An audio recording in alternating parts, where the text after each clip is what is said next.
I hear a lot of background noise. Is that me? Let me mute. I'm going to mute myself. Yeah, that's better. So, can you hear me? Yes. That's better. Yes. Oh, now it's back. Area May I sound. suggest if you're not, may I suggest if you're not speaking to put yourselves on mute? That'd be great. So, I'm sorry I'm late. I'll just introduce myself because I don't have the context of what questions are.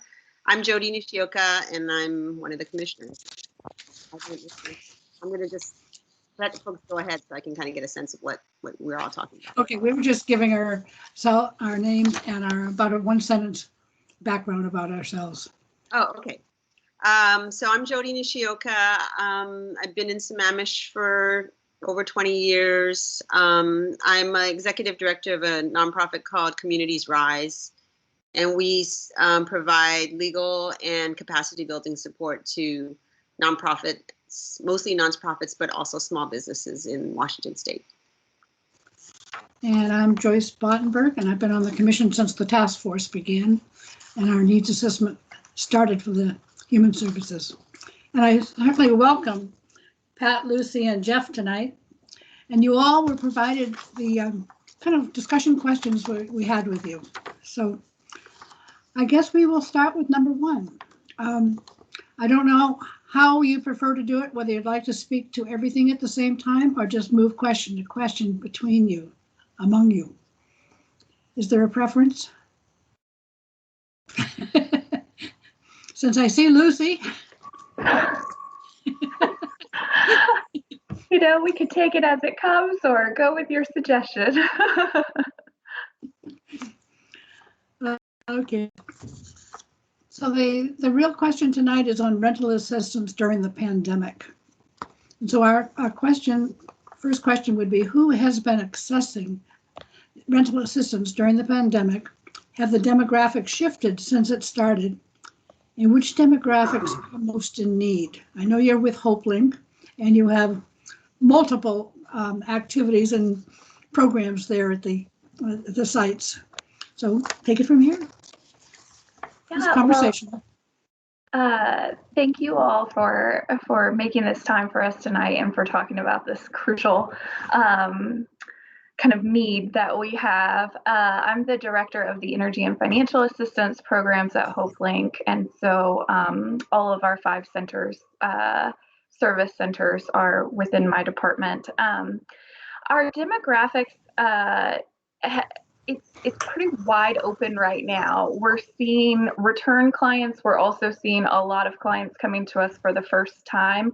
Those percentages have actually stayed the same. It's simply the volume is so much higher, and so it's challenging to pinpoint. However, mostly the clients that we were working with before, who were already the most vulnerable of having incomes at 200% of the federal poverty level or below, certainly were hardest hit anecdotally from what we've seen in terms of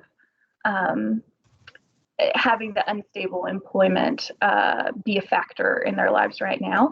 Major demographic shifts that we've seen have been interdepartmental and within programs. And so we saw a shift in our English for Work programs of kind of putting that on the back burner while they focus on kids in school and those types of things. Our employment program, the need has changed. And so having spot resume workshops was a huge need starting in March last year that we've kind of transitioned to. And I actually stole some staff from the other departments because food and rent need is spiked in terms of across HopeLink services. We're really focusing in on those basic needs as well as our ongoing housing program. So it's tough to come and say, well, it's really everything, but it is really everything.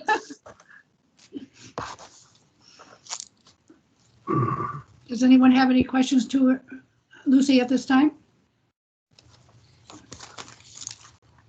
What do you think is going to be happening in this next year or two? I'm sorry. Can you say that Your again? And is that projections for the for me next- or for our other For partner? Lucy. For Lucy. And can you repeat that question? What are your projections of needs for the next year or two? And what information sources are you using to get these projections? Yeah, there is not a solid answer because it is unprecedented and we don't know. What I can tell you is from my own experience with disaster relief, and what we're approaching this as is in some ways disaster relief. It's sustained. It is a situation in which for households, it's impacting every element of their lives. And so what I can say is I moved here after Hurricane Harvey in Houston and doing disaster relief there. And so this coming year is crucial because what we see right now is we're having more clients since about December who this is their first experience of sustained poverty. And so at the beginning of the pandemic, they were exhausting their resources. They go through savings, they go through family and friend support, they sell assets if they have that available to them to sell. And now, you know, they're hitting the limit of we can't stretch any further. For our households who were already in poverty, one missed paycheck is going to set you back. These have been multiple missed paychecks at scattered points throughout the year. Maybe they were able to find a job, you know, in May and then lost it again in July and those types of pieces. And what you'll see is it takes a year at least to stabilize. Once a job comes, you got to buy clothes for the job. The car that hasn't been getting serviced for the entire past year, you know, when you try to get to work, you find there's other pieces. And so it all kind of ties together. What I can say in projections for the coming year as I do my budget is that HopeLink does intend to continue our focus of rental assistance. We are pouring as much of our fundraising dollars into the program. And so, for example, my HopeLink dollars in a normal year of our fundraising dollars are $200,000. I'm providing $200,000 in HopeLink fundraised dollars a month right now.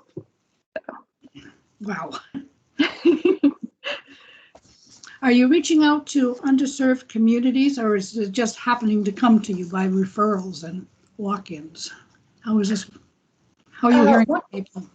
One of the beautiful things that has come from the pandemic has been the coordination between Eastside agencies. And so we've really worked to connect with the population-specific nonprofits on the East Side. So IAWW, Central Cultural Mexicano, and those agencies that already are a trusted resource to those populations. And what we've done is really work to make sure that they know the pipeline and have a direct pipeline of access to get their clients to us. We also work really directly with a lot of the King County Housing Authority properties to try where we can. It saves us time when we can to kind of package an assistance package and just kind of provide rent to everybody at a property who needs it, who qualifies. And so we've been able to do that in an occasional way. What we'll be looking at for this year based on our capacity is how we can kind of expand that. Knowing that it takes money to do what you're doing, I know getting COVID assistance from several sources, but how is general fundraising for general operations?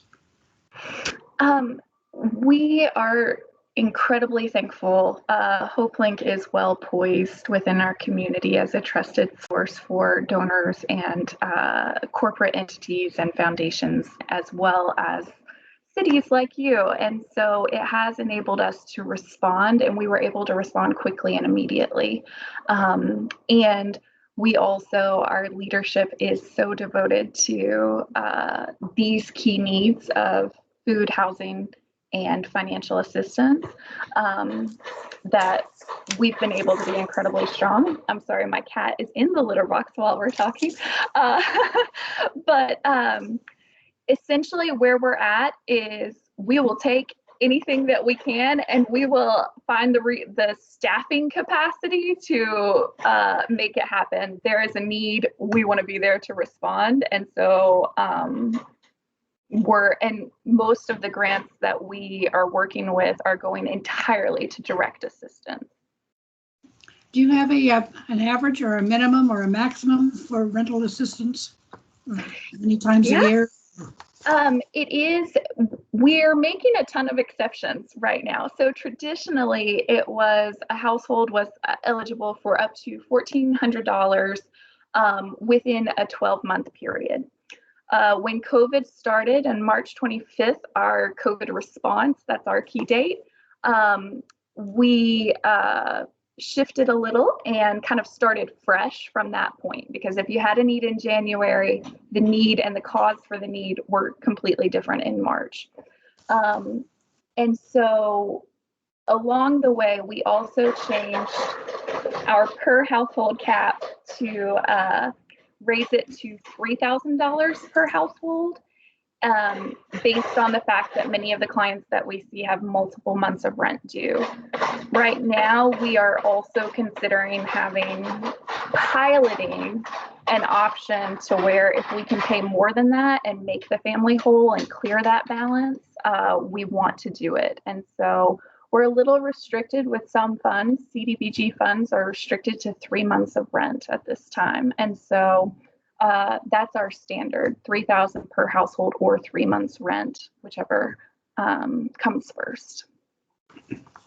You have questions from our commission here for Lucy?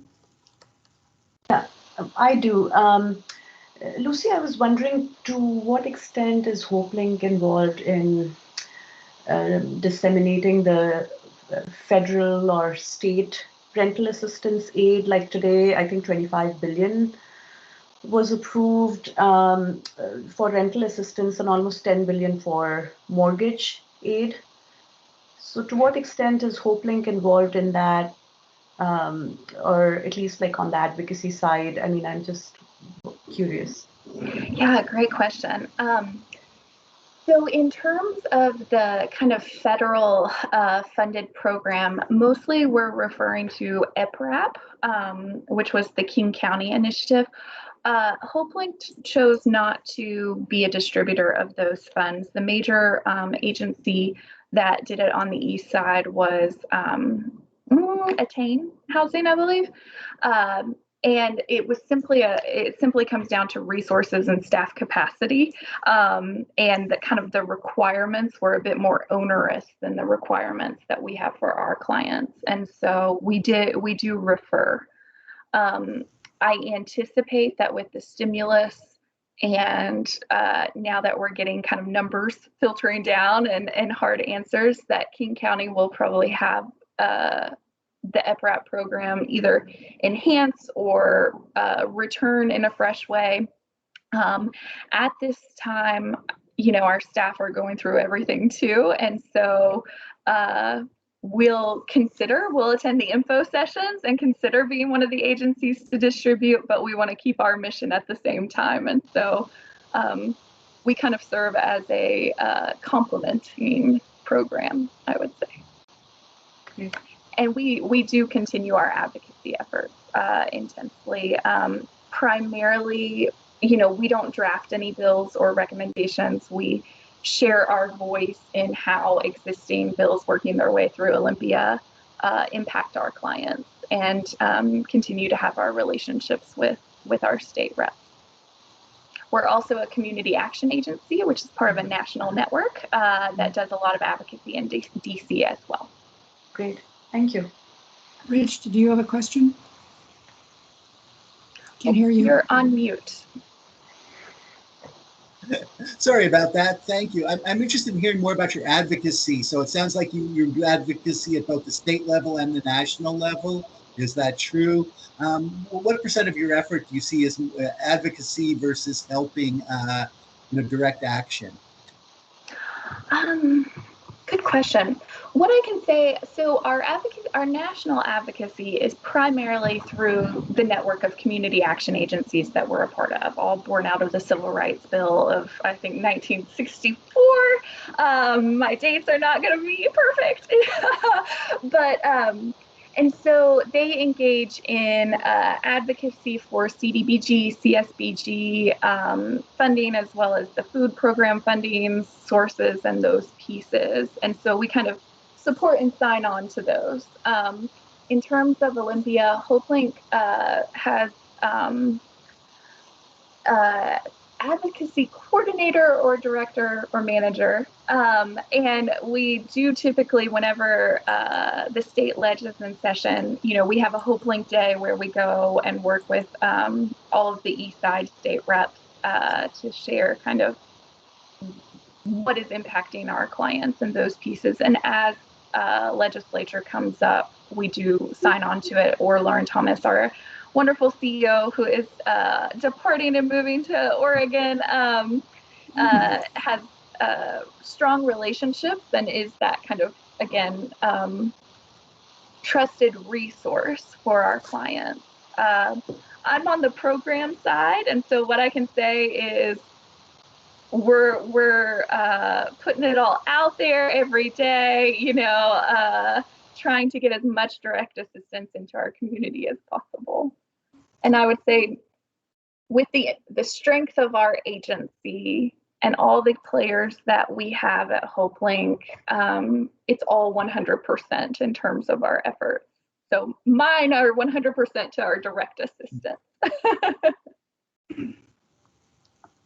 Other questions from the commission here? I have a question. Okay.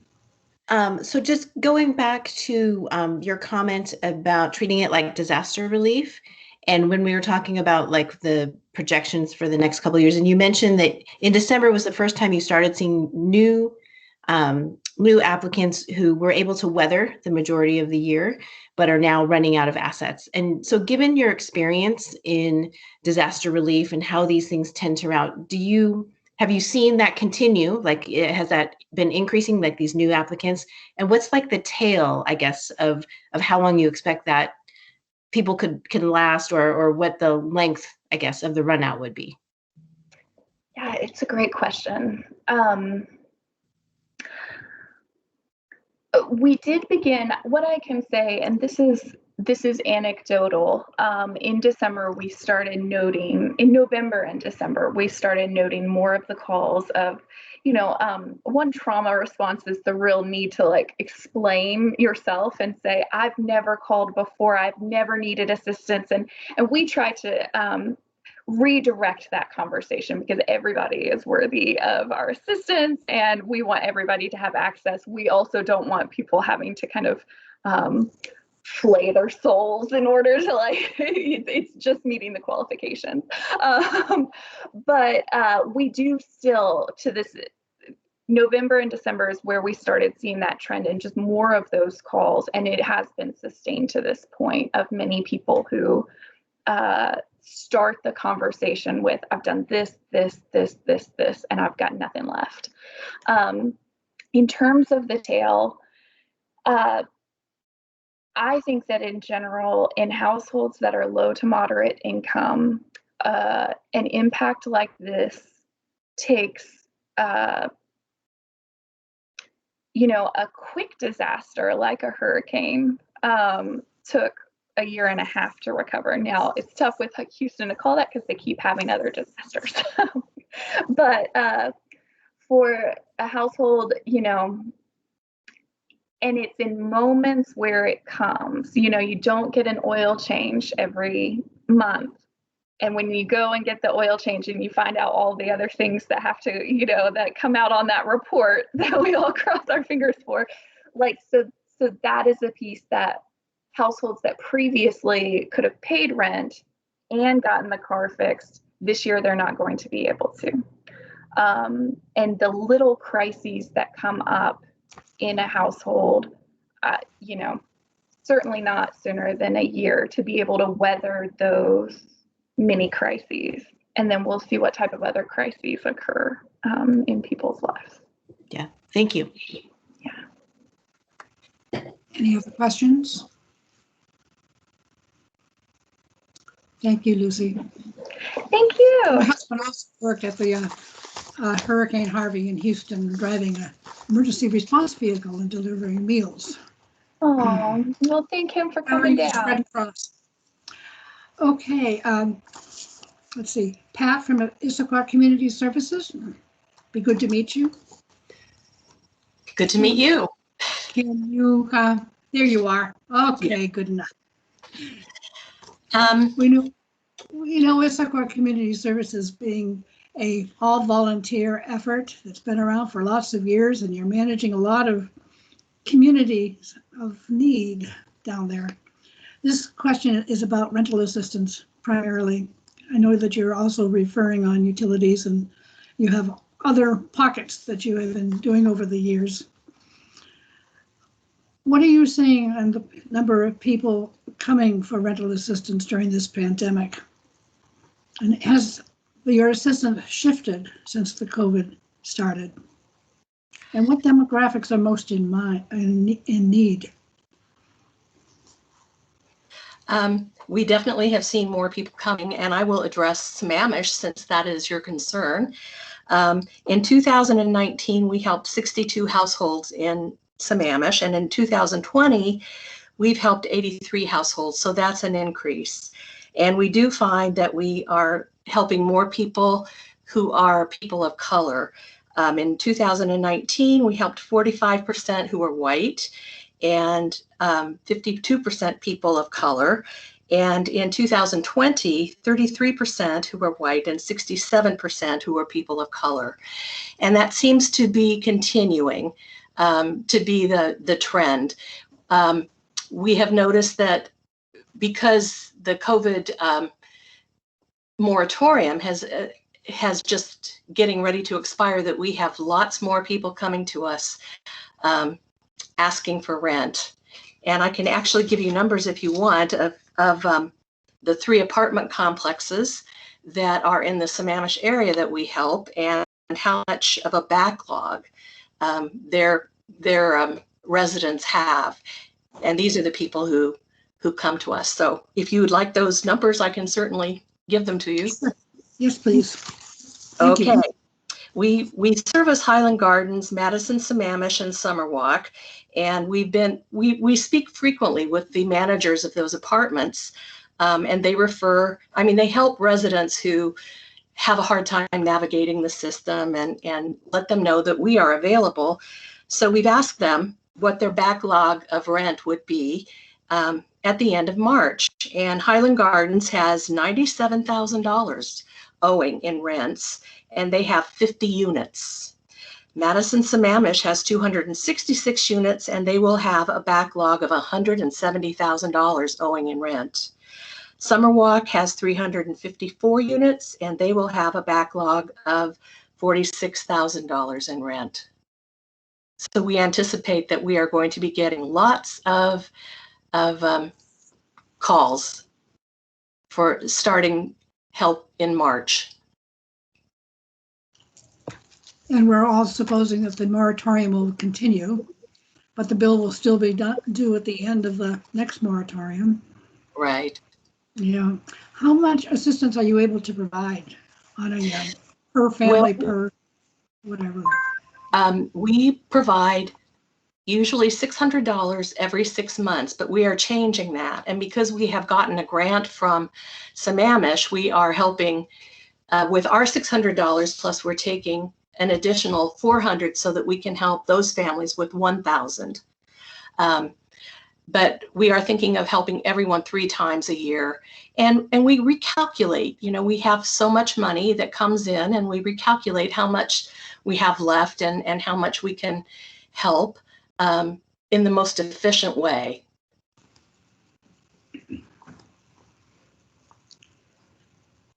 I think the question about reaching out to underserved communities, you certainly mentioned 3 of the communities that have needs on a regular basis. How about those that are not part of the public housing Section 8 people? We have started to use some, and those aren't necessarily all Section 8. We have started to use some translators, and they have some roots into the community. And so they have been very helpful in sending people our way.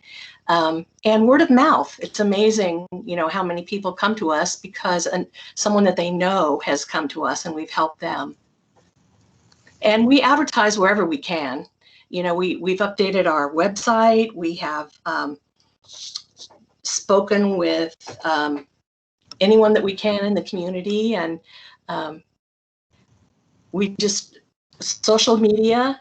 You know, we're expanding that, so we're just trying to reach out in every way that we possibly can. Do we have questions from our commission? Jody? Yeah, I'm wondering how you all talk to each other in terms of your peer organizations like HopeLink and you and others. So like, can someone get rental assistance from you this month, and then since they can only get it from you 3 times in a year, go to another provider? And are you talking to each other to like, no, this person really needs rent help again, why don't you go, I'll connect you with HopeLink? Or, you know, like what kind of connections are you all making around doing, I don't want to say wraparound services because it's multiple organizations, but in that regard? We frequently refer people who we've helped. You know, if we've helped them last month and they need money, we frequently refer them to St. Joseph's and Mary Queen of Peace, St. Vincent de Paul, and we often send people to HopeLink and Attain Housing. We have a very good resource list on our website, and our volunteers are aware of that, and they don't hesitate to send people. We also are in partnership with the Issaquah Food Bank, and they have a lot of services that we send our clients there for, including homelessness. They now have a counselor who helps with people who are facing homelessness. So we do speak frequently. We don't hesitate to pick up the phone and say, you know, what can you tell us about this? Or to tell a client that they should also contact other agencies. Just to follow up with that, do all of you meet and do you talk to each other like are you guys in a coalition of some sort around these things so you can share information? And there is an Issaquah Nourishing Network, and I don't personally attend that, but it is all of the groups that come together and they do talk about the problems that they're facing and new information that has evolved, and they keep each other informed of what's going on with a particular group. And final question is, do you guys do case management, or is it just they come for you to rental assistance and you provide it? They come to us for rental assistance, but we refer people to the food bank, which does have case management. Mm-hmm. Okay, thank you so much. Mm-hmm. Yoshima? Yeah, so this is a question not just for Pat, but also for Lucy and Jeff. As you know, many families that were, typically more medium income or higher income families have gone through some major hardships over the last few months. And, there's a certain stigma attached to seeking rental assistance as well as other types of services. And I was wondering, what do you do to address any concerns people may have or any perceptions they may have about stigma? Do you do anything proactively so that people are more likely to seek rental assistance? Speaking for Issaquah Community Services, we don't probably proactively do it, but when people come to us, I have to say that we have a crew of volunteers who are extremely empathetic and sensitive, and they listen to people's stories, and they reassure them that there is absolutely no stigma involved in needing assistance at some point. Everybody has probably, come into a situation where they've had a hard time and may well in the future. So all I can say is that we we listen and we just try to be as sensitive as we can and reassure them that we just want to help them and we wish them the best. I can add, I think that actually going remote has in some ways helped our access to those who are more inclined to have that stigma as an obstacle, because they're not coming into a center. And in addition, one of the things that we've found through COVID is we have a financial capabilities program with a certified financial coach who works with clients. A lot of times, anytime that we have clients who are grappling with collections or credit related challenges, we want them to work specifically with someone who's certified to understand credit. And that has been a surprising pipeline to rental assistance. Our referrals from our financial coach have increased significantly. And I think perhaps people are more willing to have a credit counselor at first, and then the segue to, well, one way to improve your credit score is to, save money on groceries and use our food and let us pay off this rent. Rich, did you have a question? Yes, a very interesting. No, I suspect a lot of, the rental crisis comes from losing the job. Do you guys help people if they've hey, I lost my job and so I'm behind on my rent? Is there something that, you guys do to help somebody maybe find a job or give them some career advice so that to help move on to a career or a different job? Lucy, I think your organization has employment assistance. We do have a really strong employment program, and it takes several paths. One is a specific pathway for those who are non-English speakers or new to the country, as well as a path for those experiencing unemployment right now. It's gone through interesting changes because if you're in the retail and service industry, when you lost your job, there were no other jobs, but we did kind of adapt with those spot resume workshops of let's at least give you 30 minutes. You don't have to be enrolled in a program. You don't have to do an intake form. We'll just have people who are excellent at crafting your resume with you. And then you also can have an employment coach or counselor who will work with you through the job search process, interview prep. I actually gave a mock interview last week, and so we bring everybody in for that as well. That's great. So that I'm sure that helps a lot of people. Pat, did you have something you wanted to add to that? I was just going to say that we refer people to the HopeLink services. You're aware of them and we send them your way. Thank you. Thanks, Pat. Any other questions at this time? Jody? Okay. Well, I know we have two people from St. Vincent de Paul at Mary Queen of Peace. And I think Jeff is the one that's going to start with us. Yes. Yeah, Jim is just listening. Actually, his microphone's broken, so he can't speak. So he might have some very insightful things to say, but we're not going to get to hear him tonight. So I'll have to relay him to you. So, he's a good writer. He is. Yeah. So thank you for the opportunity to come and talk to you. And I'm always pleased to see colleagues from Missisquoi Community Services and HopeLink. We work very closely with them. We talk to them. We understand what their capabilities are. We refer. And we look to partner for solutions, especially when it's beyond the total capability that we can provide. We're a little different. We're a faith-based organization, although there's no evangelical activities whatsoever, and we don't discriminate, if you will, on religion. So we don't help just Catholics, and there's no evangelical piece to it as well. We are, like I said, all volunteers, small organization, very tactical.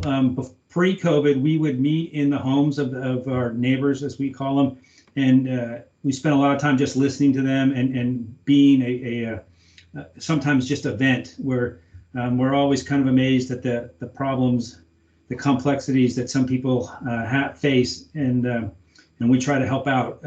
We, unlike some of the other organizations, are pretty flexible. We have guidelines, and we're pretty willing to waive those guidelines more than rules. And so sometimes we are maybe the solution provider of choice because we can get at a problem directly. Our major source of funding is really two: our own parish and the city of Sammamish. And so we were last year, I think the last COVID year, about 70% of our funding came from Sammamish. So thank you for that. The big concern that we have moving forward, and we see a pent-up demand of about 5 times what we think it's about 5 times what we normally would have seen pre-COVID. And what I'm very concerned about, our organization is very concerned about, is we are going to go very quickly from a rental in arrears problem to a homelessness problem. And at the minute that landlords have the opportunity to evict people, they will. And once you're evicted, your opportunities to find housing are very, very limited. And I'll just give you an example. When Tent City 4 was in our backyard, we worked with a man who had a job, had a car, and we asked him why he was in Tent City, and he's like, no one will rent to me. And so he was living in the Tent City with a job, trying to make ends meet. And so we very, very, we view with concern that this move from people being evicted into homeless. And so the dynamic of the problem is going to change in that regard. And we're concerned about that. I'm just trying to throw out some answers to questions you had. We typically give about $800 in rental assistance. That's the average. We kind of address the person in front of us at the time and make kind of an assessment. If we can help the problem, if we can make them whole, then we'll go over $800, and we often do. What we won't do is we won't just funnel money to landlords who are going to eventually evict our neighbors anyway. And so what we'll do is we'll think about it, and we'll try to help with food assistance, utility assistance, and that kind of stuff. Another example, we have a young couple, woman that came to us, and she's $16,000 past due on her rent. And so we just can't help her, and she has no ability to pay it. So if we were able to give her $16,000, she'd be $3,500 in arrears on her next rent, because she owns that, or she rents a house. We can't help with mortgages, that's by policy. But if someone comes to us and saying they're having problems meeting their mortgage, we believe that there's national programs to help owners, and then we will help with food in regard. We operate independently from St. Vincent de Paul. There's at the we call it council level. It sits in the Archdiocese down in Seattle. They're professionals. They're paid. They do advocacy. They have programs and stuff, and we leverage that. But we operate independently. Our funding is independent of theirs. So that's kind of who we are and what we're seeing. We echo. I'll echo everything that Lucy and Pat said. The one thing that we used to do really well is help our neighbors who had a significant event and that prevented them from paying that month's rent, like a significant medical bill, and then we would help them, and we wouldn't hear back from them for years, and now we're hearing back from them every month, right? And so the demographic has shifted just up in terms of take-home pay to those folks that were just living edged day to day, month to month. They're no longer capable of doing that. And so we're seeing the same sort of demographic, but just more. And then we believe when we talk to our neighbors that come in the future, 5 times the need. So that's what we think we're going to need to cope with the problem. Gary, did you have a question? Yeah, I did. You said that you don't want to provide assistance where you think the end result is that they're going to be evicted in any event, or words to that effect. One, how do you make that determination? And do you have any leverage with landlords to basically say, hey, look, we can provide rental assistance, but we don't want to see the person nevertheless evicted? Right. So we tried with the $16,000 case I just mentioned, and the landlord's like, no. I mean, the minute the moratorium lifts, that the person is going to get an eviction notice. What we do, we look at the person and we look at their ability to pay ongoing, their situation, do they have a job? And do we think that if we brought them whole today, would they just start digging that hole, different hole, but you know, would they be digging that hole again? And then we work with them. Sorry about that. And so we just consider all the facts, and we get together and we talk to them, and we have tried to talk to the landlords. We don't bring the firepower necessary to negotiate like Eastside Legal does, right? And that's where I think the strength has to come from, right? If we could aggregate, and I know the city's partnered with them before and helped with I'm drawing a blank on the name of the housing over there. Imagine how. Yeah, Imagine Housing. I think, Jeff. Yeah. Yeah, Imagine Housing. And so when they were able to aggregate the need and pay it off and get the landlords to make the whole group of tenants whole, then of course we see value in that. We're just too small. We try to provide advice. We're not lawyers. We're not counselors. We aggregate information, and so we can pass people to a lot of different folks. But we're not that expertise. We are all volunteers with day jobs. Jody, you had a question? Yeah, I have a question to you and also to Lucy. Pat mentioned that the percentage of folks who are needing help is growing in communities of color or people of color clients. I'm wondering if the two of you are keeping demographics in that area and if you're finding the same thing.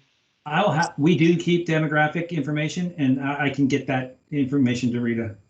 I don't have it at my fingertips. Yeah, I'm actively pulling it to my fingertips. Basically, what I can say is our broad generalization is that HopeLink's client demographics have resembled the population of North and East King County, except more weighted towards the communities of color, and that continues. Our percentages have not shifted significantly. It's simply that our numbers in all categories have gone up, but those percentages have stayed the same. That would be my qualitative, qualitative assessment as well. That's about what we're seeing, right? Another question, Jeff.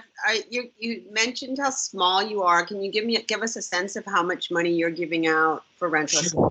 Yeah, so for January and February, just for rent and utilities, in Sammamish alone was 13,500-ish, and another 10,500 into Issaquah. You know, it's our parish boundaries, which is the vast majority of that is Sammamish. We pick up the Highlands, I think, is the biggest source. The View and the YWCA up there. Those are Issaquah, and that's where we pick up a lot of Issaquah. But we do segregate out our data so that we report to Rita the money we spent on Sammamish. But we're about $25,000 this year to date on just rent and utilities. So. Are you referring to Puget Sound Energy and the Yes. Salvation Army stuff too? Yep, we do that. We just partnered, St. Vincent de Paul just partnered with Amazon, if you can believe that. Amazon has a great program. They call it Goods for Good. And so they donate, I want to say it's $10,000 a day to St. Vincent de Paul. And so our parish gets $900 a week. And so we buy diapers and all sorts of stuff, and we just give it out. So when we give out vouchers to Fred Meyer, that's our biggest source for food. We don't give cash, we give vouchers, and so we can give diapers and a voucher, and then the voucher can go farther. Because it's interesting, diapers and paper products are not covered by SNAP, right? So my garage is full of paper towels and shampoos and all that kind of stuff. So we're kind of making essential bags, and so Amazon's doing a great thing for us. And so that's how we're kind of getting around. Are there other questions from our commission?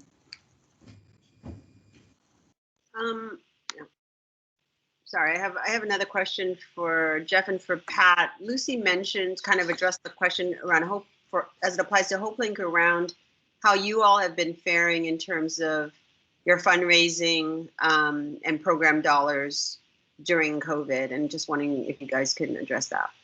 Sure. We were a little concerned. I'll go first if you don't mind. I mean, just because I had open mic, but we get the city is our major source, single dollar amount right now, and we value that relationship. Rita and Jim work very closely together. We were a little concerned that when in-person worship services went away, that we would see a big tail off in donations, and we have not. Actually, we've seen more people inside our parish coming to us directly wanting to donate. And so we're meeting our demands from our parish and the city. So that we don't actively fundraise outside of our parish.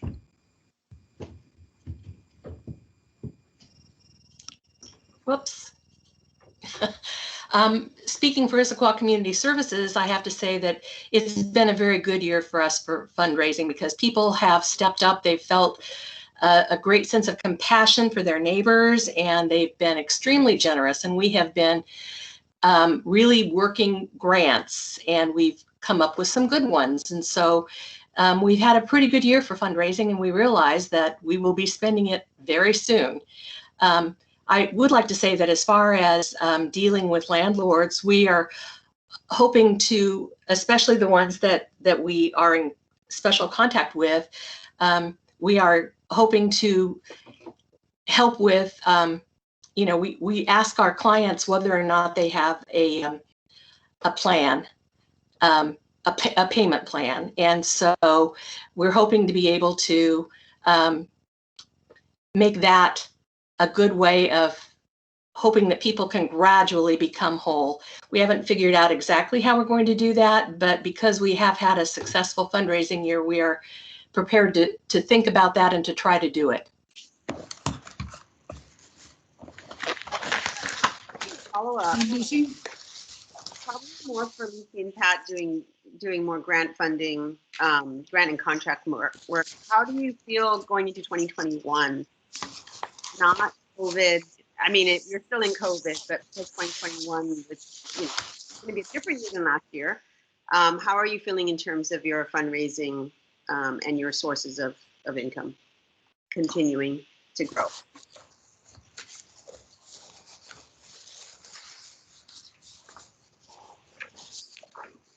Was that to me? Yeah, Okay. I think mostly to Lucy and Pat, because I think Jeff is more from your parish, so it's probably not as relevant to you.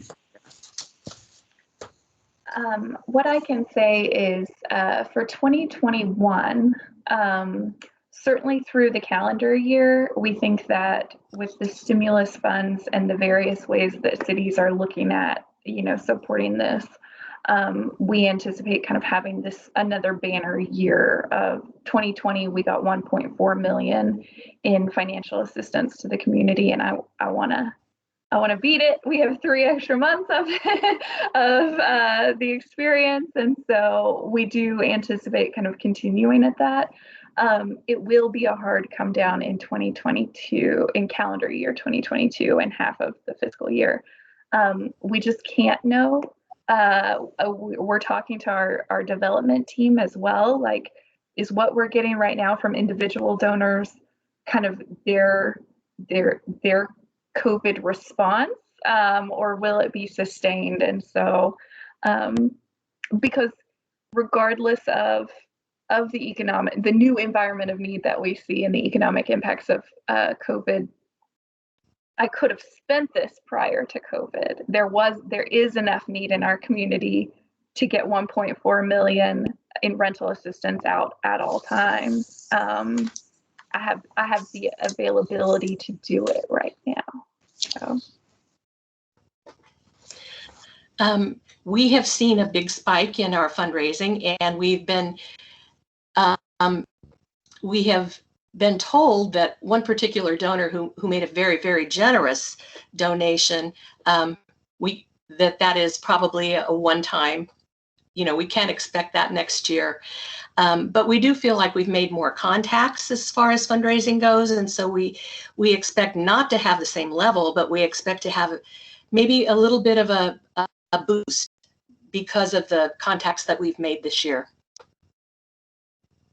I know your Christmas fundraising drive beat the goal too. Oh, it certainly did. Mhm. There's a reader question here.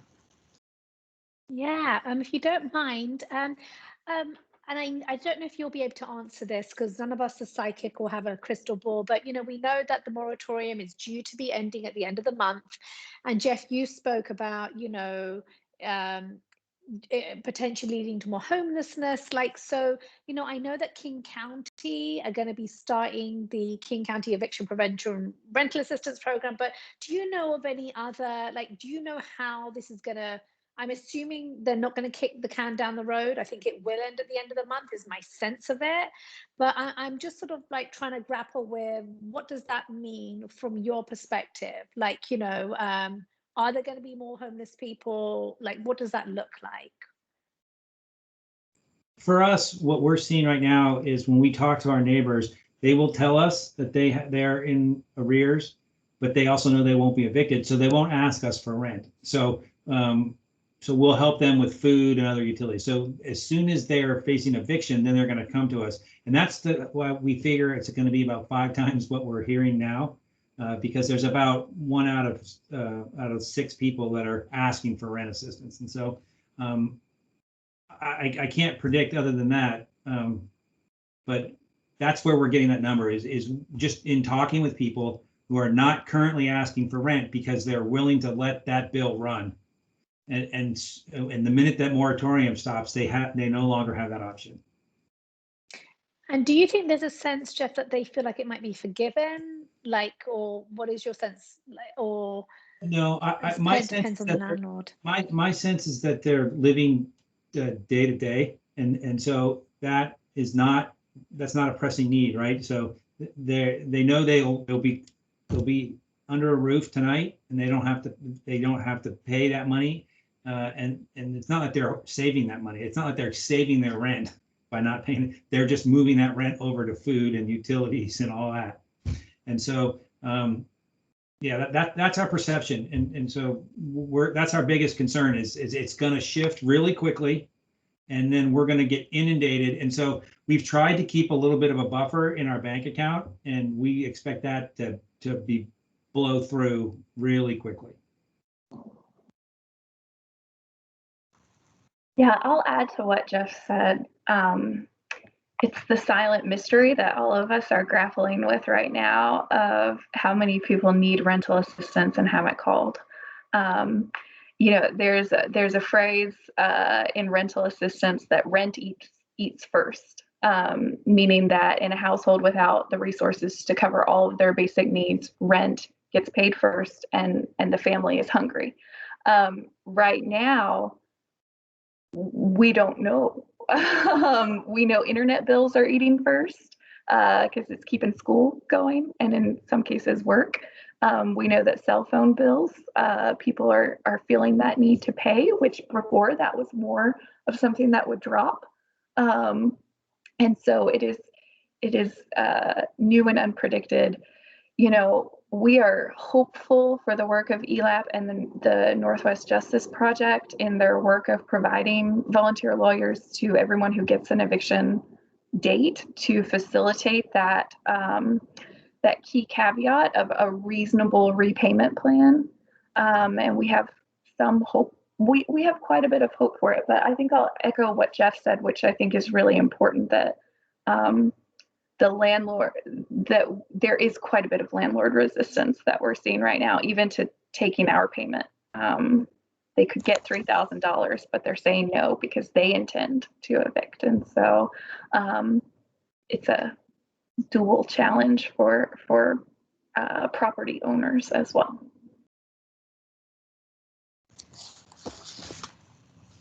Other questions from our commissioners?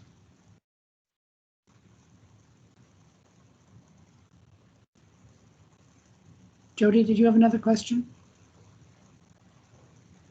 Rita?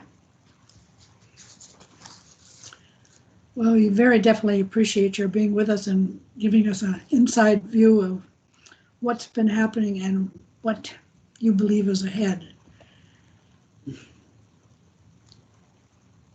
Basic needs, guys, basic needs. Thank you so much for being with us. Yes, thank you Thank all. you. You guys, and I will just chime in, Chair, like, whenever I need to get information, like, these guys are just incredible. These three organizations will always meet with me, will always answer all my questions. And I ask a lot of them all the time. And so I so appreciate, I know you guys have been pulled in many directions, so I so appreciate your willing to chat with us at the city. Yeah, so thank you. A lot of gratitude. We really appreciate the partnership in your work in the community, and are really grateful for your work. Thank you so much for being with us. Thanks for having us. Thank you very much. Thank Good night. you. Thank you. Our next piece of the agenda here is Human Service Needs Assessment and the Strategic Plan, and you all received the link to them. If you read it all, that was over 300 pages. View needs assessment. What do you think we can do with something that was found in information in 2017, presented in 2018, with a strategic plan in 2019, and then comes COVID? Where do we go from here? What do we think we should do next? Are these our same 5 focus areas? Do we need some information from the census? Do we start over? How do we start over? How do we survey? How do we get information? How do we solve this? Rich? Yeah, I mean, I guess a lot of it was trying to understand what's the impact. Is COVID sort of it peaks and eventually it'll go away, or are we seeing some long-term changes that we need to take into account? And I don't have any answers, but maybe that's a question we should be looking at. Julie, your thoughts? Yeah, so I don't know if you guys all saw in the latest, the latest Sammamish newsletter, they did the results of the survey about the community needs in COVID, and it was nothing like I thought it was going to be. Actually, the community seems, at least those who responded to the survey, did not give any indication that that COVID has stressed them in that way, which I found to be really interesting. So I agree with you, Joyce. Like, a survey is great, but how, are we going to get the results that we're looking for? And I guess I'm trying to reconcile what I see in this result versus what we're hearing from the service providers and what we feel the needs are. And I'm not sure where we go, what to do with that. Jody?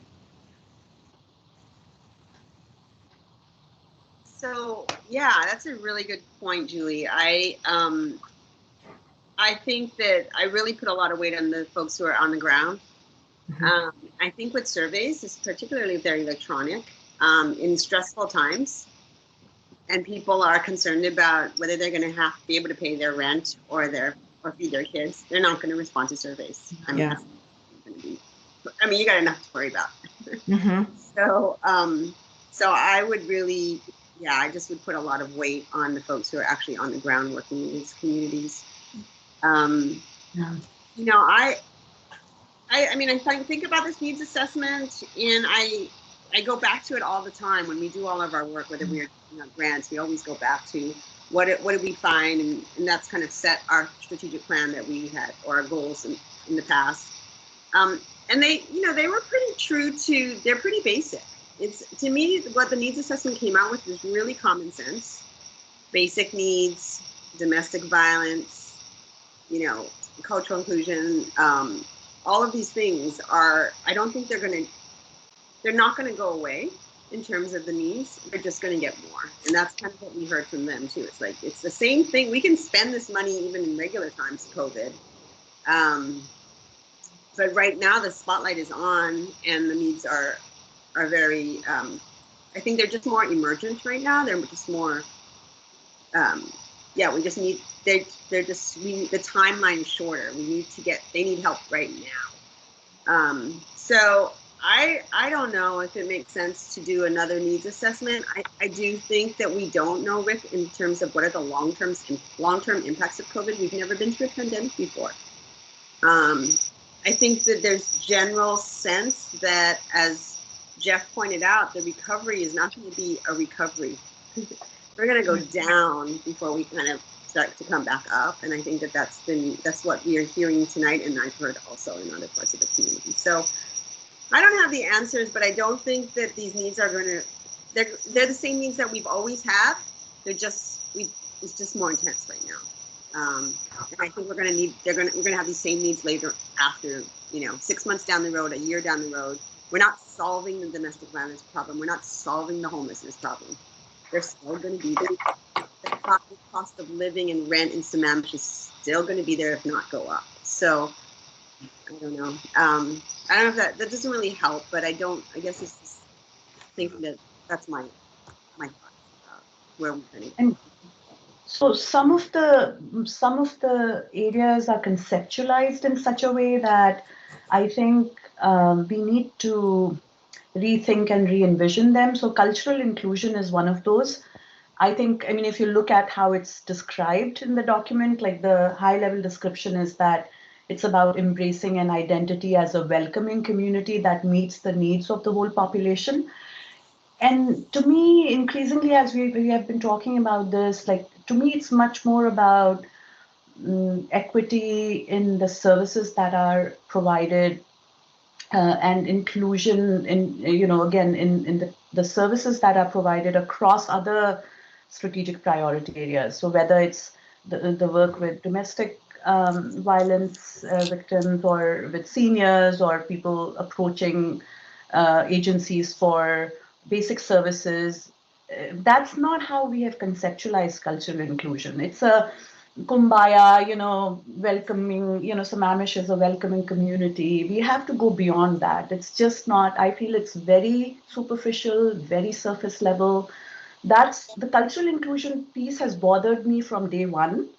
And I just feel strongly about it. That's why I'm articulating this, and especially in light of all the discussions we've had about the Black Lives Matter movement. And recently there's been a spike in hate crimes against the Asian American community, big spike.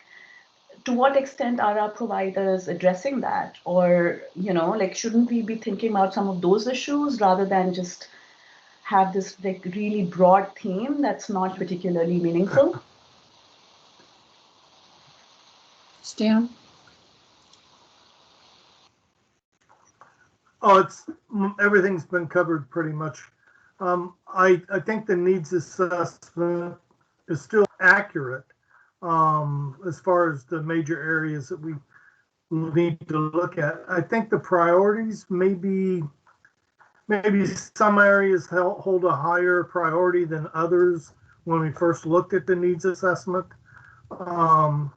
I agree, the cultural inclusion definitions and breakdown in there, we need to look at the whole person, whole community concept. Domestic abuse, I mean, it's not just inclusion, come together and hold hands. It's inclusion, making sure that we're reaching out to all cultures in need, and an understanding of how to fulfill those needs. I mean, service providers say, yes, we have a translator, but how readily available is that translator? And how many languages does that translator work in? And is there an active position by the service provider to reach out in the community? Because there's a lot of cultures that won't, it's not the first step to ask for help, even if they need it. I relate back to veterans. Veterans are the last people to stand in line and say, we need help. And it's the same thing with other cultures. So maybe we need to revisit some of them, or put a little tiger team together amongst ourselves and readdress it. I can't see necessarily going out and paying a consultant to do it for us. I mean, we got experts right here, and it's not like it has to be updated and fixed tomorrow, but we do need to work on it. That was me. And probably the insight from the MAPS group too, doing so much for a big demographic. Julie, did you have more that you wanted to add? I do. I think all those things are really well said, because when I look at the 5 priority issues, I do think that, those, they all hold up to the things that are needed in the community. And when you layer COVID on top, things like mental wellness, and I mean, those are going to have, and as we talked about, it's going to be a long time before this, there's a recovery. So I do think, and I'm with Stan too, I don't really think we need to spend the money to do another survey. I think we could refresh some of these things like cultural inclusion, refresh that definition.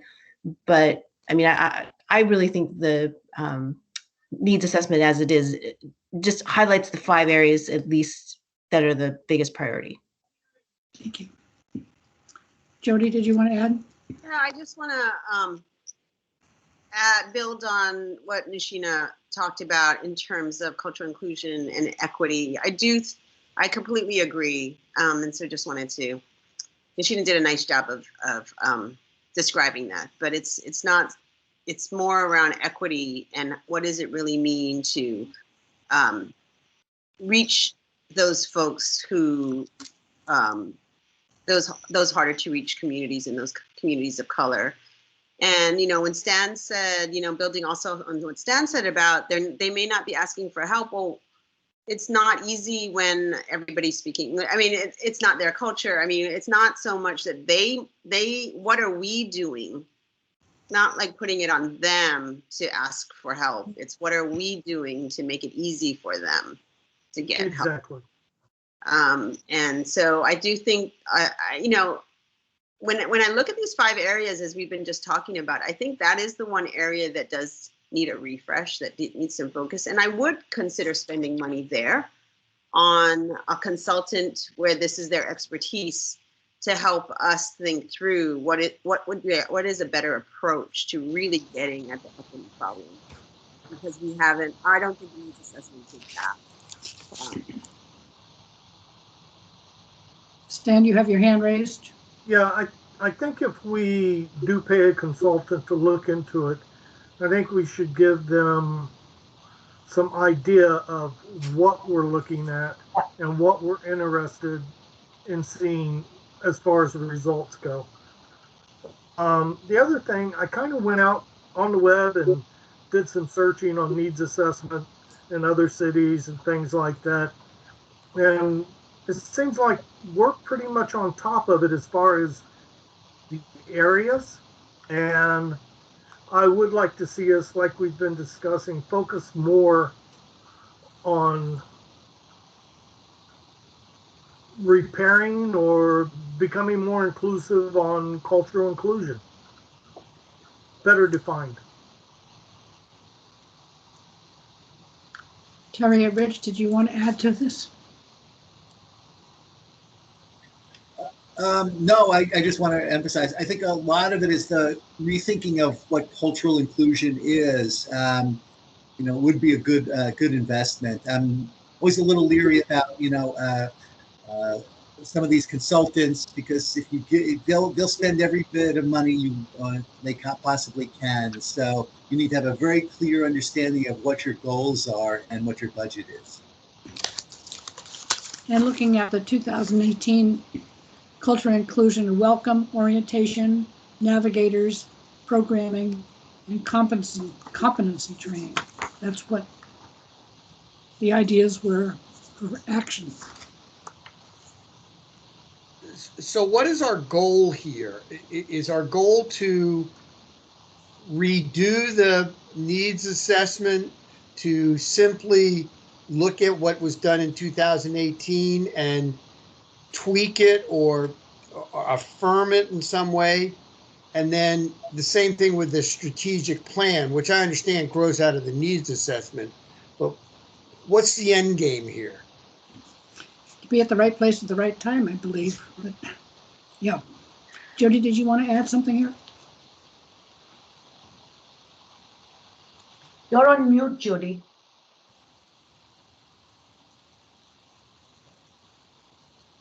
I think the end game is, what do we need to do to make sure that we're doing our jobs? We are investing the money, the city's money, in a way that is really addressing what are the most crucial needs. We can't solve all of the problems, we can't meet all the needs, but the crucial needs and what are our priorities. So how do we determine what should our priorities be? I mean, we all have experience in the community in various parts. But is there expertise out there that we don't have? Is there a skill set that we don't have to be able to figure out what is the best use of our time and our resources? Because the needs assessment is old. I mean, I think that we all kind of just said it's probably not going to change that much. So maybe it's not another needs assessment. But in terms of prioritizing, do we need more information and what is that? So I think that's kind of what we're trying to figure out, what the end game is. Over this year, before, as we, you know, we're not in a grant year this year, so preparing us for next year. So I agree with Jody that we, at least for cultural inclusion, we should have some consulting help, but we should give them very clear guidance. And one way to clarify our own thinking would be to ask some pertinent questions when we have the cultural inclusion panel. That could be an opportunity to actually hear from the providers on what should we be thinking of in terms of providing more equitable services, in doing outreach to underserved communities. So we could get some guidance from the providers themselves. And then put our heads together and think about, we could review just the cultural inclusion piece in the needs assessment and think about what might be some changes that we need to make. And I think having a consultant will help, because the needs assessment is very data driven, right? So we are not, none of us have the time to go and pour into a lot of the data comes from the American Community Survey. So it's very robust data. It's not just about just going in the community and doing a survey. And to Julie's point, not a lot of people would respond to a survey, currently. So the American Community Survey is it's a very robust survey. It's, it has a huge sample size. And so the data is very reliable. And so if they have any data around equity when it comes to human services or anything like that, it would be helpful to actually look at that data. And so we do need some consultant to look at relevant data, to really make a case for making any changes to the cultural inclusion piece, at least. And you see that our April 14th meeting has the cultural inclusion panel with community leaders. Maybe this is the time to bring together what we want to ask them, what insight they have to this. Yep. And also, Chair, we'd love some suggestions as to what kind of folks you would like on that panel. As staff, we have ideas, but we're open to suggestions as well.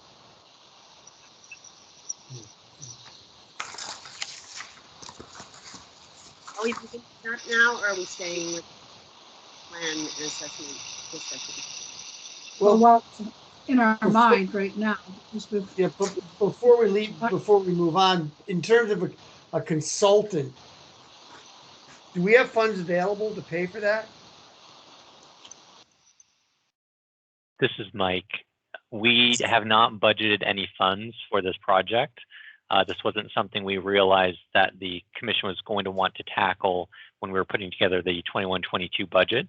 This conversation was born out of the last couple meetings that the commission had, where there seemed to be a desire from multiple commissioners to revisit the human services needs assessment and strategic plan. So that's why we organized this discussion here, was to kind of try and get to the root of what we wanted to do here. And kind of what I'm hearing a bit is really focusing in on that cultural inclusion section in that priority area, and also potentially looking at kind of how COVID overlays onto that and the impacts there, which is part of why we're organizing these panels, right, is to speak with the providers themselves to understand how COVID is affecting their service delivery. So the long answer to your question, Terry, no, we do not currently have budget for this. However, if we did want to get some budget approved, that would be something that the commission would need to kind of scope out and then get approval from the council to go forward on. Is there a first step? Is there a first step that we want to approach the panel that we'll be talking with next month? Their insight? Stan, did you want to add more there? I did. Mike, what do you think the possibility if the commission puts together a request once we figure out exactly what we want and attempt to get funding under some of the city's COVID funding, since our new assessment would be inclusive of COVID response? Yeah, that's something I'd have to think about further. And I know that the council is going to be having a discussion, I believe, at next week's meeting on how they want to use their remaining COVID funds. And we're kind of getting down to the last amount of money there. So I'm not sure if there will be any left in that pot of money for a consultant to do this work. But yeah, it's a little bit hard to say, I guess, the likelihood of success in getting funds for the consultant. I think all we can do is try and make the ask. Okay. You know, if all else fails, we can put a tiger team together, reach out to service providers, and try to do something on our own. Rich, did you have something you wanted to add? Yeah, one area that I would definitely like to see us also is about seniors. What is our seniors' needs? There's been a lot of discussion in social media and Sammamish about helping the seniors, but I'm really not sure that people understand that. What are the seniors in Sammamish really looking for from our? Is this our like home modification, volunteer bank? Are these still the current needs? So. I think they're looking for hugs, gathering together, social outlet. That's where I'm coming from with the Sammamish seniors. They just want to get together and feel normal, reach out to their families. It's a mental health issue in some ways. Yeah. They may bounce back just like the seniors did in Depression years, but this is totally different. We Jody? have a panel on the seniors. Not until the fall, October. Do we still have the youth board in May? That was yes, that's tentative. Yes, May 12th. Yes. Too bad we can't have a senior board at the same time. And Chair, can I also just make a comment? So it sounds like this year is really about your learning, and you're learning about all these specific providers and in the areas. And so maybe one thing is that maybe we can kind of capture our learnings due to COVID at the end of the year and have an addendum perhaps, or something along those lines, capturing all the learnings from all the panels. It's maybe one thing the commission might want to consider. So I haven't been taking any notes. Are you, staff, Rita, are you guys taking notes to kind of distill some of what we've heard, and then also like about discussion here? I'm just not talking in the minutes. Yeah, so we do high-level minutes and then more action minutes, but I know that we've recorded, and I take notes, might take this, and I know we record all the sessions, so that might be something that we might want to, if the commission so desires. Yeah, I'm wondering if we should can we create like a Google Doc that is shared, that we can kind of put in what each of us, we don't, if we feel so moved, kind of put in like our perceptions of the main themes or the main lessons that each of us have pulled out, because we might not have pulled out the same lessons. So it'd be kind of nice to have one space to capture that. Is that possible? I don't know with city and the way we share. That's a Mike question. That's a Mike question. I was thinking something similar, Jody, about commissioners kind of reporting out on their takeaways or their high level perceptions of the panels. I think as long as the commission isn't having discussions outside of a meeting and we're merely just entering in, you know, some text on a Google Doc, I think that would be appropriate. So if that's something the commission would like, I can set up basically a document that would have, you know, each panel, and then commissioners could go in and write in their thoughts under each panel. That'd be great. Some just like columns for, you know, major themes or lessons, and then if you could put a place where we can identify who wrote the comment. Absolutely. Yep, I can do that. I love that. So that's not staff's like perception of what we think. It's your thing. It's your commission. It's your document. So yeah, that would be great. And next month, we do speak with the cultural panel. So we need to move on those pieces. I mean, based on our conversation here today, Nisheen, I don't know if you have some ideas or anybody has ideas and questions, but definitely I would love to hear from them. Like, I would love to send them the needs assessment chapter on inclusion ahead of time and ask them to read it with a lens of what do they see as a true need, and also with an equity lens, and to give us feedback about what we might be missing. If we're relying on this assessment, what are we missing in the analysis? And specifically, I would specifically say with an equity lens.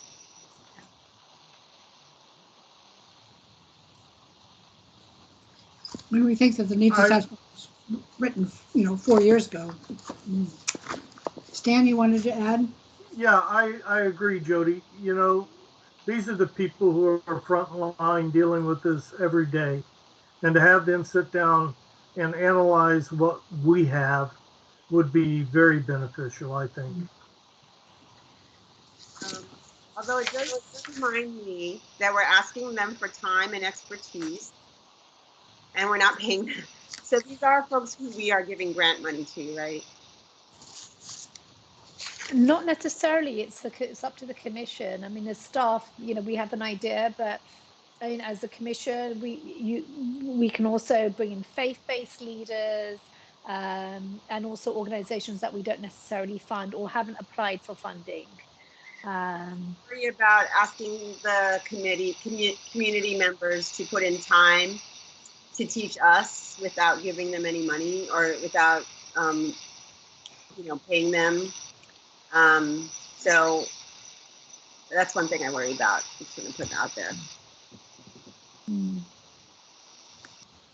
Are we supposing the panel will be coming from those that we have funded, and plus maybe MAPS and a couple of others?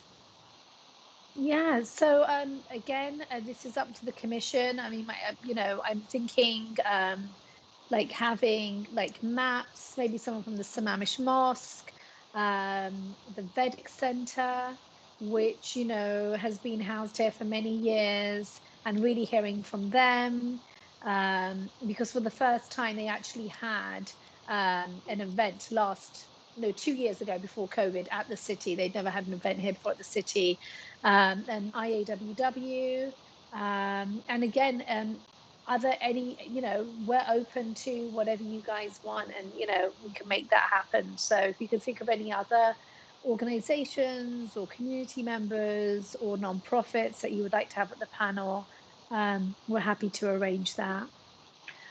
So to Jody's point, like if we, rather than asking them to review things in advance, one approach could be to, if we already, I remember we had actual presentation decks on the needs assessment, right, Rita? I mean, if we could share our priorities for cultural inclusion using any existing deck, again, we don't have to create a lot of work for Rita and Mike as well, but if we do have something we could present it at that meeting and ask them for feedback. So that's one way of using their time, effectively while they are there, not asking them to do a lot of homework in advance.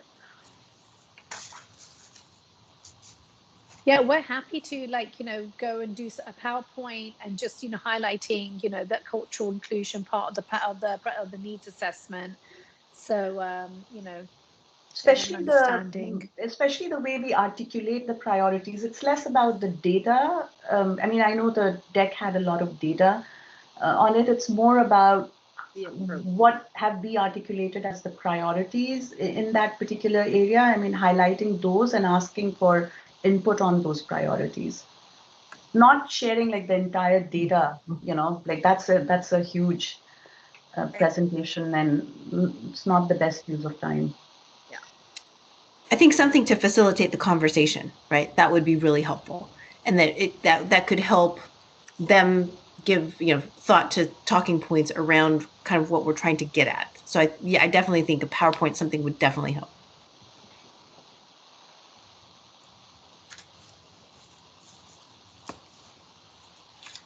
And we can actually send that to them ahead of time so that they can have that. Like we did with the rental assistance providers, so they kind of had an idea of what we were going to ask. Yeah, so are we gathering, are you typing up questions now then also that we're going to, so you shared with them questions ahead of time, right? In terms of. Yes, for the rental assistance providers we did, and that's the will of the commission. If you'd like to sort of bring up some questions, so to perhaps sort of share that with the providers that are coming, or also guide you guys in your next meeting. That's the will of the commission. Questions off the top of my head, I don't know. They're rough, so maybe I can put it out and folks can edit. But what are their biggest challenges that we're seeing in those communities? What do they see the city's role? What would be most helpful for the city's role in supporting communities of color or their communities? And I specifically would love to hear how this last year, not only with COVID, but with the racial uprising and the focus, with that focus in mind, how is that impacted, or how does that impact, how should we be impacted by that from their perspective? How should the city's approach, what lessons can we learn from that, and what should we be thinking about with that lens? I know that's a little muddy. I think I need to spend a few more minutes thinking about it, but I don't know. Open to hearing what other folks think. So I think Julie comes before you here. Okay. Julie? Yeah, I'm curious, what are the cultural barriers that keep different cultures from accessing services? It's a stigma, or they don't know how to access it. What are the things that, and what can the city do to facilitate that?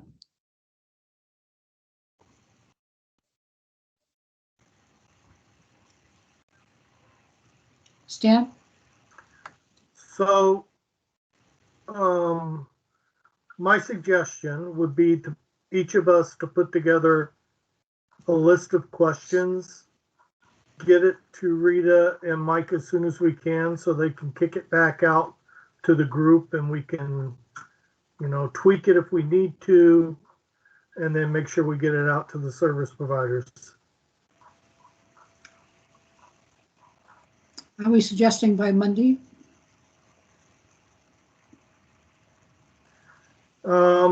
I don't know. They won't be here till next month. If we got a week to put it together and a week for Rita and Mike to kick it back out, and then a week to tweak at the end, we'll still meet a month our goal. So I don't know if Monday I would say by next Wednesday personally, but whatever works. Rich, did you have something to add?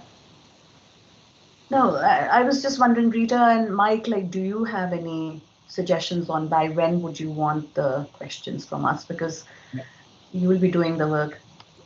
Tomorrow by 9 a.m., please, Nashina. No. You know what? We just whatever works for you. I think it would be good to have like a hard stop somewhere. So I think in a week's time would be great. And that way we can kind of like put it together, throw it back to you guys, and then send it out to the providers as well ahead of time. So we're saying next Wednesday, St. Patrick's Day. Okay. Rich?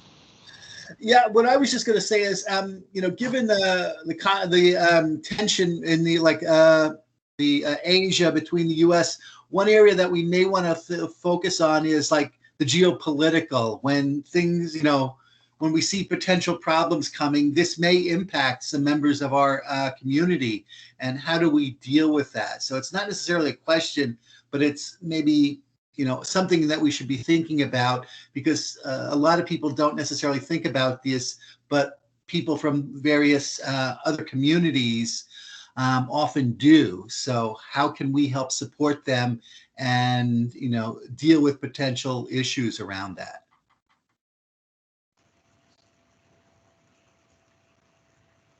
Julie? Sorry, my hand was still up. I didn't mean it to be. Sorry.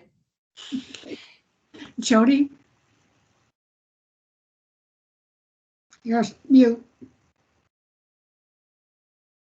I don't really have anything to add. I'll put in some thoughts and send some questions to the staff. Jody leaves her hand up.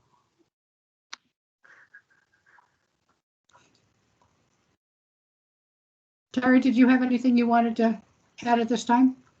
No. Okay. Okay. Do we want to continue anything discussing the needs assessment strategies and all, or move on to our next agenda item? Chair, was this to include the strategic plan? Are we going to revisit it? All 148 pages of the strategic plan, yeah, of course. Did you read it? Yeah, originally, and helped present it to council, and council was upset over a couple items, but only two. My question is, do we want to put a small team together and look at it, or what do you want to do? What's the expectation from our staff?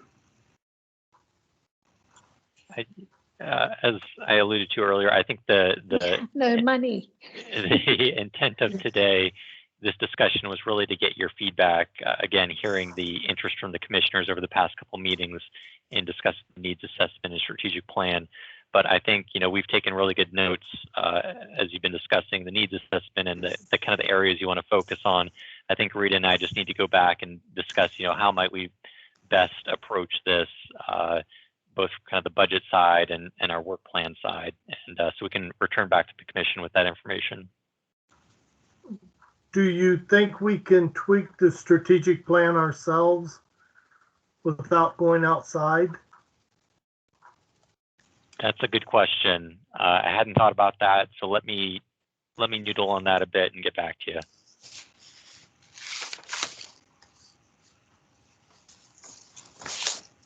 I mean, the strategic plan in my mind is an outgrowth of the needs assessment. Right. And we tackled one of the focus areas tonight, somewhat. And we had information on another focus area, basic needs. But that's has a lot of effective or impact from COVID. But we can see that ahead is not going to be the same as what it was before.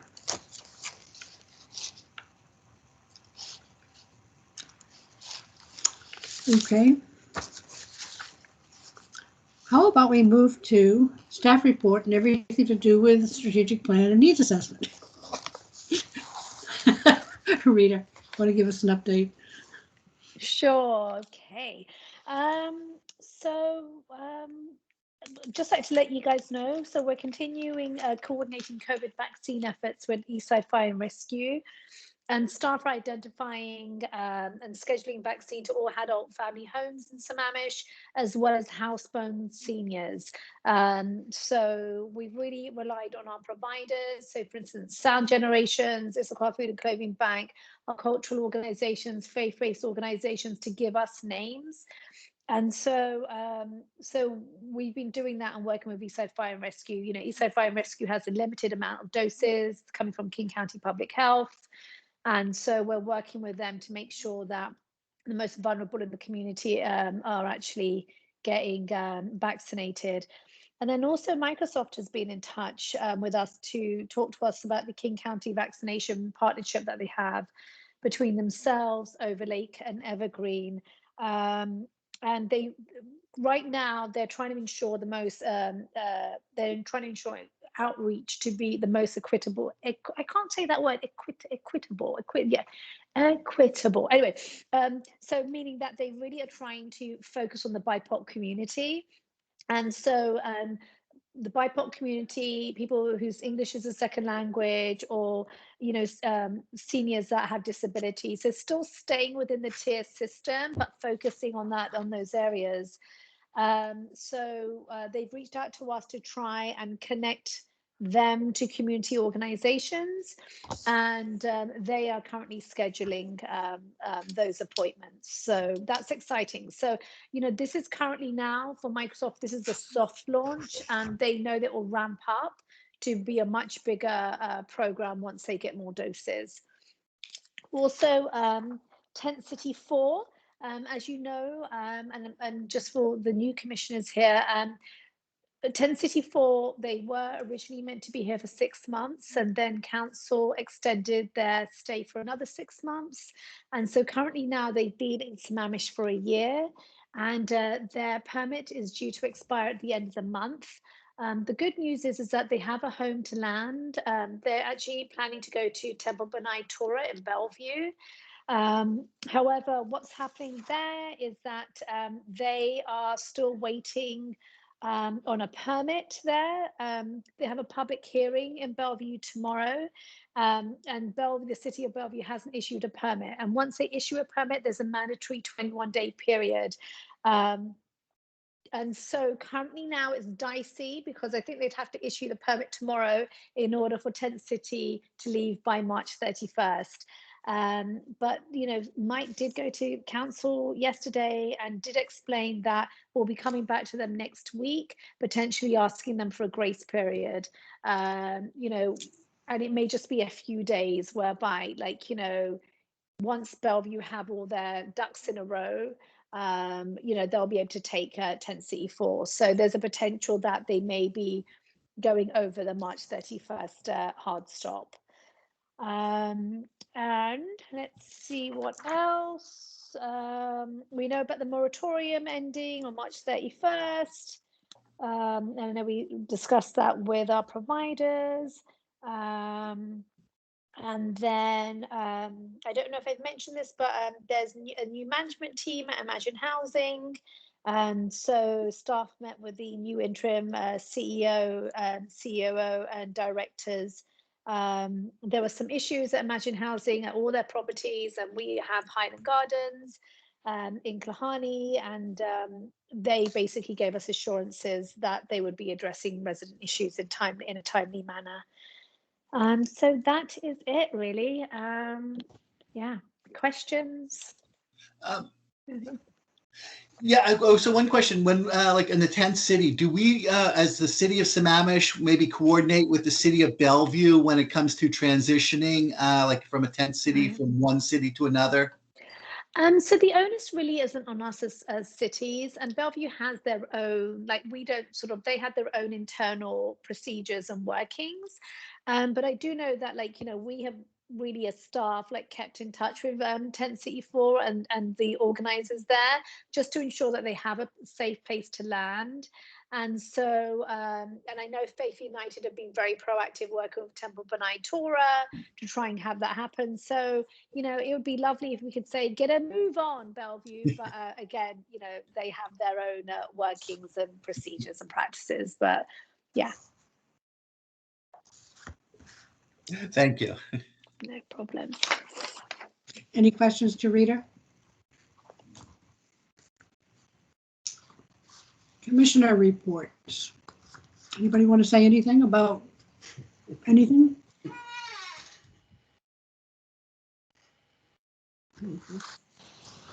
I guess we move on to the agenda items for next April 14th, which we've sort of covered as far as the community leaders in cultural inclusion.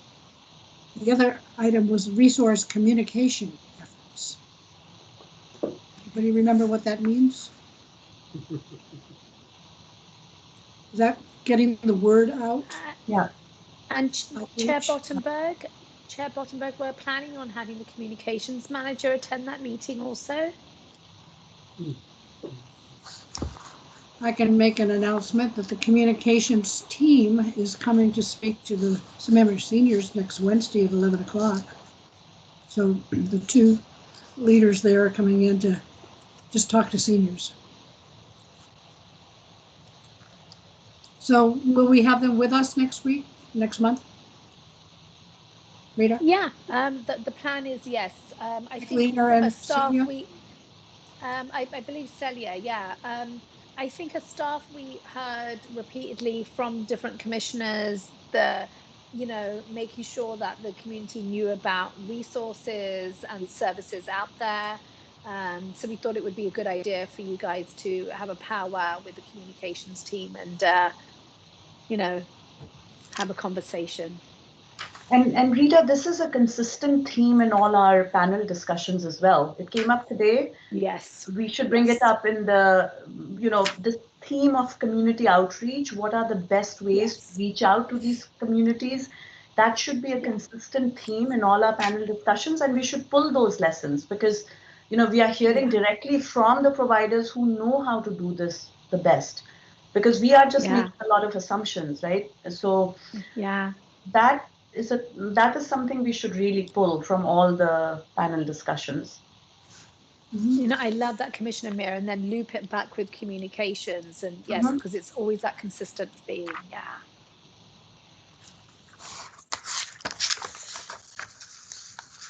The last item might be to take a look at the calendar for the year. The study session with the youth board, what do we study? Or we just trade information back and forth? Well, we have that on the calendar, and my sense is that, you know, next month you guys can like powwow and like, you know, have a conversation about that and give us an idea of what you'd like to discuss. I know we all benefited from meeting with the other commissions 3 years ago, the Planning Commission, the Parks Commission, and the Arts Commission. Are there any other things that anybody on the commission would like to bring up tonight?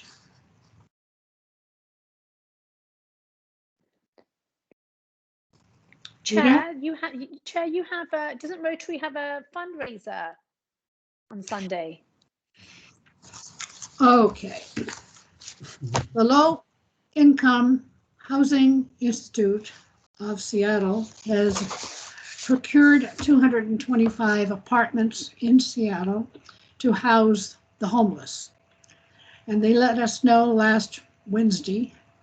And Rotary decided that it would like to be able to put together 225 personal item packs and have a, you know, what we can collect from the community and ourselves and all, and have a drop off at City Hall this Sunday from 2 to 4 p.m. It's just a couple of tables set out there, and to be able to start everything in personal items, you know, the toothbrush, toothpaste, and items such as that. And it's beautiful because Kiwanis is doing a wonderful drop off on Saturday with specific food items for the Issaquah Community Services the so-called food and clothing bank, rather. It's wonderful how the city and the community and the residents all pull together to help. So again, this is Sunday between 2 and 4. Yeah, in And front we of city. drop it off at City Hall. Yep, And what are you looking for precisely? I will send it to you precisely. Ah, okay. All right. Yeah, the city is putting out some emails about it. It has been posted to Facebook and that kind, but let me send you the full article. We were Okay. very fortunate because, you know, like there's a 31-day advance to get a permit to have a collection outside of City Hall. And we just got the information and the request from the Lehigh last week. So, you know, that's a, what, 11-page permit form? Anyway, we're very thankful that Chris Jordan, who's in charge of these kind of things, got right back to us and said, go for it. So we're fine. Well, let us know. We've got our, now I've got something to do on Sunday. So thanks. Okay, thank you much. Joyce, did you send the information to everyone? The whole shebang of you guys, yes. Okay, good. Yep. Yeah, Rita's been part of receiving my complaint about the permit form. Hey, Mike and I didn't compile that permit form. You know, if Mike had anything to do with it, it'd be a one-pager, very efficient. Like, yeah, we have nothing to do with it. Not our thing. You think we were farmers market or something? Yeah. Okay, I'll send it to you as soon as we adjourn. How's that?